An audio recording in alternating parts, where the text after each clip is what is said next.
Olá pessoal, há algum tempo eu fazia algumas lives, seja esse meu perfil pessoal ou no meu perfil de texto que se chama Textos Sinceros, e por alguns motivos, né, eu não consegui entrar em contato, continuar com frequência. Seja bem-vindo aí.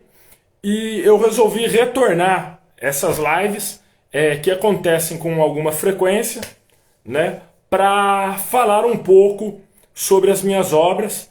E eu estava devendo aqui no meu perfil uma live, que óbvio vai ficar no feed depois, falando um pouco sobre minha obra, essa obra nova, Os Brazucas e Outras Aventuras, que é um livro de contos. Eu vou falar um pouco dela. Para quem não sabe, o meu primeiro livro físico é este, Come Fogo, o Maior Clássico. Era para ser um ano comum. E um dia interessante, um fim de semana interessante para o futebol, né? Ontem o Comercial ganhou do Sertãozinho por 3-0. O Botafogo hoje está vencendo o Campinense por 3-1. Né? Mais cedo o São Paulo venceu o Atlético Goianiense. Um fim de semana interessante para o futebol, para homenagear o futebol, essa camisa do Manchester. Mas vamos lá. Nessa live eu vou falar dessa minha obra, Os Brazucas e Outras Aventuras. Como eu já disse, é um livro de conto e eu comecei ele praticamente todo na pandemia. Eu tinha algumas ideias para contos antes dele e eu anotei algumas coisas, mas aqueles 3 primeiros meses de pandemia foram cruciais para que eu desenvolvesse praticamente toda a obra. Eu posso dizer que entre 70% e 80% do livro foi escrito nos 3 primeiros meses de pandemia. Aí é claro que depois alguns contos, mais uns 3 meses para terminar outros contos, e aí teve um processo até um pouco mais demorado de aprimorar esses contos. Por que Os Brazucas? Os Brazucas e Outras Aventuras. Porque o principal conto que me fez chegar à convicção que eu deveria publicá-lo numa obra de contos se chama Os Brazucas, que eu vou falar um pouco dele. E é um livro que eu vejo, um conto, perdão, muito interessante, falando da cultura brasileira. Eu vou explicar um pouco melhor no transcorrer. E aqui nós temos alguns contos, eu vou procurar ser o mais sucinto possível. Se você está vendo por acaso esse vídeo, eu tenho aqui, você pode me seguir no meu perfil pessoal do Instagram, mas eu tenho um perfil de texto, como eu já falei, o Textos Sinceros. O mesmo nome, um canal no YouTube, onde inclusive tem vários vídeos falando sobre essa obra, falando sobre a obra do Come Fogo, outros textos em geral, enfim. E falando sobre um monte de coisa, né? Tenho uma página no Face, então tem aí para várias opções para você seguir, para você acompanhar o meu trabalho. Antes de começar a ler, só vou tomar uma água aqui. Então vamos lá, só aguarde um pouquinho, vamos ver se entra mais gente, batendo o recorde de audiência.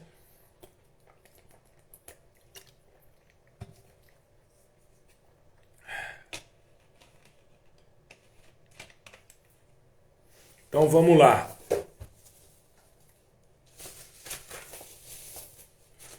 Eu vou começar lendo algo que está no prefácio. Eu não vou ler o prefácio inteiro para também não alongar muito, mas o prefácio dá 2 páginas. Mas eu vou ler aqui algo que eu parafraseio do escritor paraibano Ariano Suassuna. Valeu aí, Vitão, comentários. Mas então eu vou ler o que está no prefácio do escritor paraibano Ariano Suassuna, que ele faleceu em 2014, né? Nasceu em 1927, faleceu em 2014. Alguém muito importante para a cultura do Brasil, embora seu nome não seja tão popular, vamos dizer, entre as pessoas comuns, mas muito conhecido entre escritores, entre leitores, e alguém que me influenciou bastante, embora eu não acho que ao você ler a minha obra você sinta esse reflexo da influência dele, mas é algo que eu acredito. Então, no prefácio eu explico melhor a frase, mas eu vou ler apenas a frase dele que eu parafraseio e coloco para iniciar o prefácio que eu mesmo escrevi. Vamos lá. Vivo extraviado em meu tempo por acreditar em valores que a maioria julga ultrapassado. Entre esses, o amor, a honra e a beleza que ilumina os dias difíceis, os caminhos da retidão, da superioridade moral, da elevação, da delicadeza e não da vulgaridade dos sentimentos. Não sei, portanto, que interesse haverá, principalmente para a juventude, numa história tão fora de moda como esta. E ele escreveu esse livro, ele escreveu esse texto na introdução de um romance, seu primeiro romance, salvo engano, que se chama A História de Amor de Fernando Isaura. E eu quis começar aí com essa frase e vamos falar um pouco do livro. O primeiro conto, que na verdade é uma crônica, se chama Visão Humana Limitada, que na verdade é um pouco da minha percepção que nós temos, que todos nós temos dificuldade para enxergar o todo da vida. Nós somos limitados nisso, todos nós somos míopes, no mínimo míopes, para a realidade, né? Então é um texto um pouco da reflexão. Os dois próximos contos, de certa forma, você pode considerar como um só, né? Que são Os Brazucas, o prólogo e Os Brazucas. Por quê? Os Brazucas, o prólogo, eu senti necessidade, e ele foi inclusive o último a ser escrito de todos os contos, porque eu senti necessidade de lhe dar uma introdução, uma contextualização do conto dos Brazucas. Os Brazucas começam numa ideia que eu, até pensando em outra obra, não tem nada a ver com isso, com relação às Tágides, que são as ninfas do Rio Tejo, que foi explorado por Camões no livro Os Lusíadas. E, para resumir a história, tudo começou com uma brincadeira de criar ninfas, né? Que são criaturas originalmente da mitologia grega, para os rios brasileiros. A primeira que eu criei dentro dessa lógica de nomes são as Párides, que são as ninfas do Rio Pardo. Que o Rio Pardo, para quem talvez não seja de Ribeirão Preto, não seja do estado de São Paulo, é um rio muito importante do interior e que passa por Ribeirão Preto, é um dos rios importantes de Ribeirão, embora eu acredite que nem entre no perímetro urbano da cidade, mas passa pelo município. E aí criei outros de alguns rios, Rio Amazonas, Rio Paraná, Rio Tocantins, Rio São Francisco, enfim, simplesmente por brincadeira, pelo princípio de escritor, de gostar de criar as coisas. E aí eu quis criar uma história que contextualizasse, né? Que assim, que as colocasse dentro de uma história, e aí juntando com outra ideia que eu tinha de criar o maior número de criaturas, uma história onde o maior número de criaturas do folclore brasileiro possíveis estivessem inseridas. E aí eu lanço Os Brazucas, com uma estrutura pré-camoniana. A única coisa que eu não vou estender muito, né, sobre a estrutura de Camões, mas semi-camoniana, eu falei pré-camoniano, mas o termo seria semi-camoniano. Porque Camões ele usa versos decassílabos. Como eu sou muito ruim em métrica, eu não uso versos decassílabos. Mas eu uso todos os outros princípios, versos com 8, né, com 8 estrofes, as rimas, que é a primeira rimando com a terceira e com a quinta, a segunda rimando com a quarta e com a sexta, e a sétima com a oitava. Então todas essas questões de Camões eu uso não para fazer a minha versão dos Lusíadas ou ter alguma pretensão, mas como uma homenagem, porque foi dentro da obra dele que me inspirou, né? E aí criar, de certa forma, não algo definitivo, mas a minha visão do que seria o conto do povo brasileiro. Então surge Os Brazucas, né? E aí eu fui incrementando. Nos Lusíadas é dedicado ao rei Sebastião I, enfim, que tem toda uma história mística com relação a esse rei. Inclusive o próprio Ariano Suassuna, ele desenvolveu muito o que a gente chama de sebastianismo, que é uma acreditar, né, em teorias, ou pelo menos na figura de, de Dom Sebastião I, né, que foi o rei de Portugal.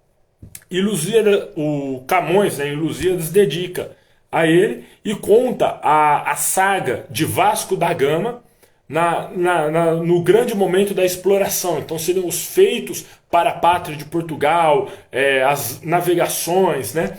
E claro que tem a questão da ficção, tanto que Camões ele pega alguns acontecimentos que não ocorreram historicamente com Vasco da Gama, mas faz uma adaptação, né, talvez uma licença poética, para tudo se encaixar dentro da obra. E claro que tem todo o miticismo, ele realmente faz um épico, né, e coloca elementos, deuses gregos, enfim, uma série de coisas. Já essa minha exploração, que ela muitas vezes não tem uma linha do tempo linear, ela conta ela conta sobre a exploração do território brasileiro por um grupo de heróis denominado Picuricos e algumas outras figuras, não só eles, né, explorando explorando aí o território brasileiro, enfrentando criaturas do folclore, mas também com citações a autores, enfim, a culinária, né, gastronomia, a músicos, a figuras históricas. Então, falando muito sobre a cultura brasileira. Eu dedico não ao rei Dom Sebastião, mas ao povo brasileiro. É um canto dedicado ao povo brasileiro. E em vez dos deuses gregos, são colocados deuses, não só deuses tupi-guaranis, deuses indígenas de algumas outras tribos, né? Então eu falo um pouco disso. Então eu vou ler rapidamente o prólogo. Visão Humana Limitada eu não vou ler, é até um texto curto. Então o prólogo e depois rapidamente eu já vou para os brazucas para vocês terem uma ideia. Vamos lá, Os Brazucas, prólogo. Estava eu em minha cidade, sentado no pico, com um violão na mão, tentando criar um estilo de música que a representasse, que fosse genuinamente popular, identificando com todo o povo, dos moradores das comunidades aos bairros de conjuntos habitacional mais distante. Algo que surgisse das ruas, que não fosse imposto. Vários locais do país possuem, quero descobrir da minha cidade. Se não existe, irei criar. Desisti temporariamente. Talvez deva me dedicar ao meu projeto de criar uma saga épica brasileira, minha epopeia. Qual seria o caminho? Portava na mochila várias HQs, Castanha do Pará, Bando de Dois, Os Sertões, A Luta, de Carlos Ferreira e Rodrigo Rosa.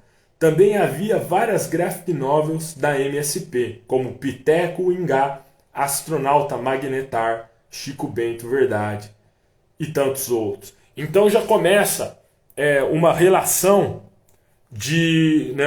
falando sobre a literatura. E aqui, inicialmente, eu menciono alguns quadrinhos que até vale a pena vocês pesquisarem. Tá? Os Sertões, a Luta é uma adaptação de quadrinho do livro Os Sertões, né? Mas, enfim, aqui fala de Castanha do Pará, é uma HQ fantástica que vale a pena. Então aqui já começa essa ideia e aí eu vou desenvolvendo. Né? Eu peço desculpa a vocês, ao número absurdo de pessoas assistindo neste momento ao vivo. Se você está vendo por gravação, saiba que havia um número absurdo de pessoas assistindo.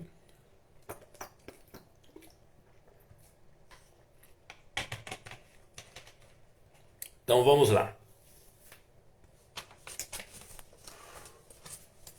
Vou ler rapidamente Os Brazucas. O Senhor Deus criou o mundo em 6 dias. No 7º, continentes se separaram e se faz a América. Nascem do solo e adotam como lar os indígenas. Cabral vem de Portugal para explorar a nobre terra. Mais tarde chegam os africanos, que o homem branco erroneamente escraviza. E a tríade de povos forma uma nova e brilhante ideia, somando-se a outras etnias que vieram tentar ser feliz, construindo para o que conhecemos como hoje nosso país. E aí aqui eu vou, enfim, eu tô tentando achar só um outro texto aqui, um conto de tal. Eu procuro falar de vários símbolos, várias manifestações culturais, como os folhetos de cordel, né? Enfim, enfim, vários elementos aqui da cultura brasileira, né? E Ilha de Queimada Grande, que é uma ilha aqui bem curiosa, né? Onde há um número excedente de serpentes, né? Enfim, cito Macunaíma, tal. Eu não estou achando agora o trecho que eu queria ler. Então vamos, inclusive atletas, referências a atletas, como por exemplo do basquete, Hortência e Oscar, do futebol, a jogadora Formiga, o Rei Pelé, né? Gustavo Kitter do tênis, né? O Guga, enfim, Raíssa Leal, Rebeca Andrade, Ayrton Senna, Rosa Maria do vôlei, César Cielo, Gustavo Borges, Fernando Scheller, né? Maria Lenk, enfim, Nelson Piquet, Falcão do futsal, Fernanda Venturina, Tormini Grael, enfim, grandes referências a também a esportistas que, na minha concepção, contribuem para incentivar algo assim, para contribuir com a sociedade, né, a prática do esporte, algo que eu sou muito ligado. Então aqui os Brazucas, ele é o conto mais longo da obra, né? Mas é isso aí. E aí o próximo, já na página 75, é a conversa do Whats. A história é bem, assim, é o texto talvez mais leve, que é, na verdade, um grupo de pré-adolescentes que são primos, e a conversa deles, né? E, e tudo começou com a ideia, porque antigamente, as cartas, se a gente pegar século XVIII, século XIX, as cartas que as famílias mandavam, a rainha, né, o rei mandava para sua filha que estava morando em outro reino para se casar com o príncipe herdeiro daquele reino. A princesa mandava para a mãe, o rei para sua amante. Todas essas cartas se transformaram em documentos, né? Então eu pensei, pô, e como seria, ou como é, né? Com relação aos dias de hoje. O que seriam essas cartas? Isso, na verdade, seriam conversas de WhatsApp. Até o e-mail, óbvio que ainda se usa e-mail, né? Mas ele está num certo ostracismo também. Muita gente, a maior parte das conversas, elas acontecem por WhatsApp, né? E aí eu vou ler só o comecinho, né? O grupo Prindolfino acorda. Jéssica altera a foto do grupo. Bruno, por que você colocou essa foto? Jéssica, achei legal. Bruno, não gostei, tira. Júlia, bom dia pra vocês também. Luísa, ai gente, tanta mensagem logo cedo, nossa. Rafael, não gostou, sai do grupo. Arthur manda um gif de bom dia. Luísa saiu do grupo. Bom, eu não vou ler muito mais não. Quer dizer, não vou ler mais desse conto. É um conto bem leve, assim, de pré-adolescentes. O próximo se chama Vida de Rodoviária. E anteriormente ao livro do Come Fogo que eu apresentei, eu tenho um e-book que está na Amazon, se chama O Luau do Silêncio. É um e-book de os mais diversos textos. E de crônicas, de contos, enfim. E eu escrevi numa viagem que eu fiz de ônibus a trabalho para o sul de Minas. Eu escrevi e coloquei, né, no e-book os Brazucas, desculpa, o Luau do Silêncio, mas eu achei que fazia sentido retorná-lo aqui em Vida de Rodoviária. Então vamos lá. Vida de Rodoviária, que está no Luau do Silêncio, né?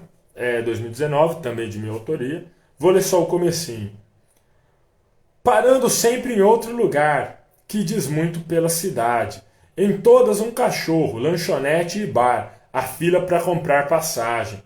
Mande um abraço para o povo de Minas Gerais, a galera do Triângulo Mineiro, Uberaba, Uberlândia, Araxá, Formiga, Tapira, Tupaciguara, Capetinga, Cássia, Delfinópolis, Furnas, Piuí, São João Batista do Glória, Itaú, Monte Alegre, Divinópolis, BH, Contagem, Capitólio, Pirapora, Pará de Minas, Mindurim, São Sebastião do Paraíso, São Roque de Minas e Vargem Bonita, Padre de Carvalho, Grão-Mongol, São Tomás de Aquino, Passos, Arcos, Patos de Minas, Nova Lima.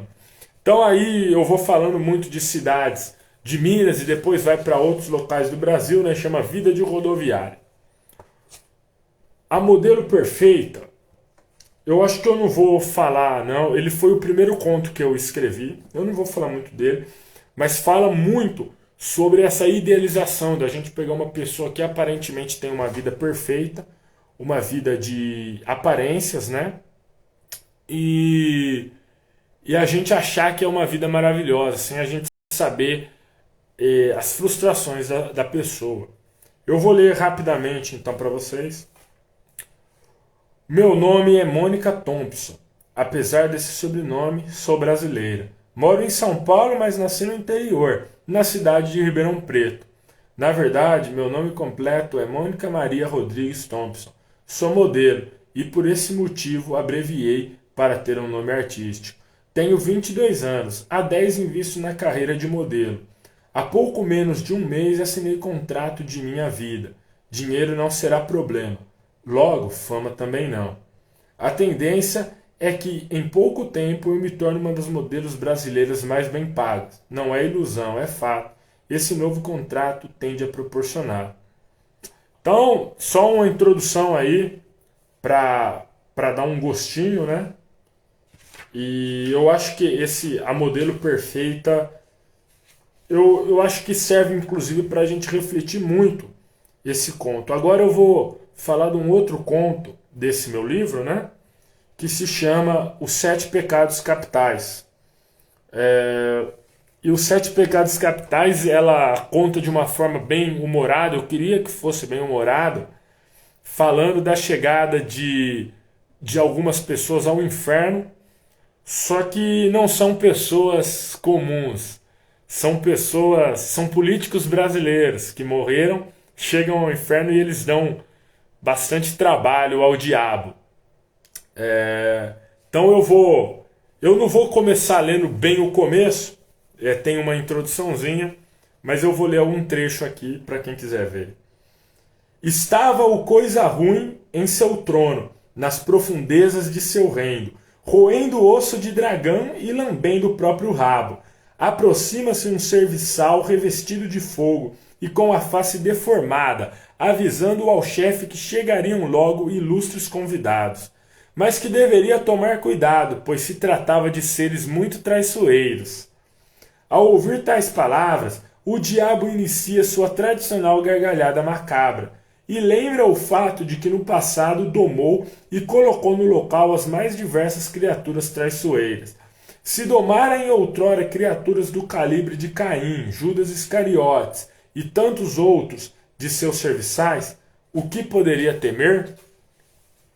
Criador da TPM, dos motoristas que não dão seta, o que poderia temer? No século XX, guerreou com o temido Lampião, na chamada Guerra dos Supremos, que durou eternas noites de confronto, tendo vencido o cangaceiro por meio ponto.